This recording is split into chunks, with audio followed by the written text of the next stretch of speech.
अब तक की कहानी। पांडु गलती से एक साधु दंपत्ति को मार देते हैं और उन्हें श्राप मिलता है। कुंती पांडु को बताती है कि वो संतान पाने के लिए किसी भी देवता को बुला सकती है।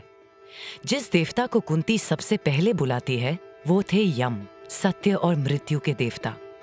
वन के अंधकार में यम कुंती के मंत्र जाप से पहुंचते हैं और उन्हें एक पुत्र देते हैं जो धर्म और सब्र की मूरत होगा। पांडु की खुशी का ठिकाना न रहा। उन्होंने अपने पहले पुत्र का नाम रखा युधिष्ठिर, जो युद्ध की जलती आग में भी शांत रहेंगे।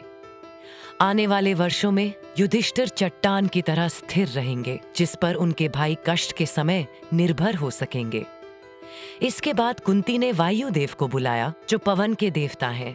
उनके प्रचंड आघोष से कुंती को एक पुत्र मिला, जो वायु की तरह ही शक्तिशाली और तीव्र होगा।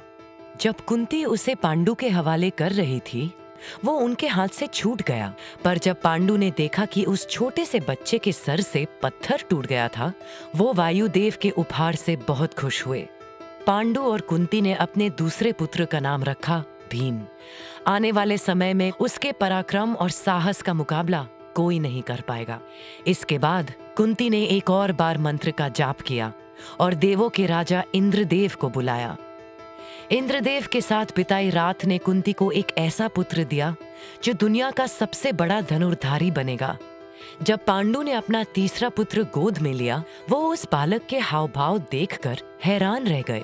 उन्हें लगा उस बालक के पास एक तीर अंदाज की आंखें थी और वो निश्चिंत हो गए कि एक दिन दुनिया उस बालक की कुशलता को जानेगी। पांडु और कुंती ने अपनी तीसरी संतान का नाम रखा अर्जुन। अर्जुन के जन्म के बाद कुंती ने साफ कर दिया कि अब वो किसी और संतान की मां नहीं बनेगी। पांडु के कई बार आग्रह के बाद भी कुंती ने मंत्र का उपयोग करने से मना कर दिया। माद्री तब भी निसंतान थी, इसीलिए अब कुंती माद्री की मदद करने तैयार हो गई। सितारों से भरी एक रात में कुंती ने फिर मंत्र का प्रयोग किया और अश्विन देव से माद्री के लिए 2 पुत्रों को मांगा।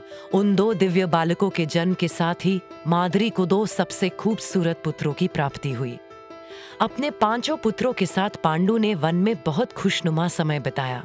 युधिष्ठिर, भीम और अर्जुन ने जंगल विहारकों से प्रशिक्षण लिया, जबकि नकुल और सहदेव अपनी दोनों माओं कुंती और माद्री की देखरेख में बढ़ने लगे।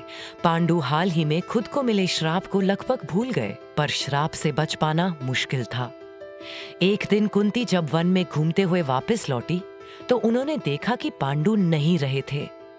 अपना संयम भूलकर पांडु माद्री के बहुत करीब चले गए और उनका इंतजार कर रही मौत उन्हें अपने साथ ले चली।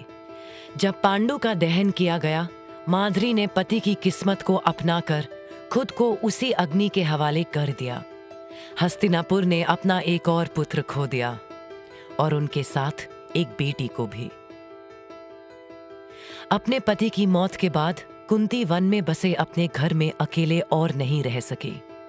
कुंती ने जो खो दिया था, यहाँ रहकर वो उन्हें बार बार याद आता था।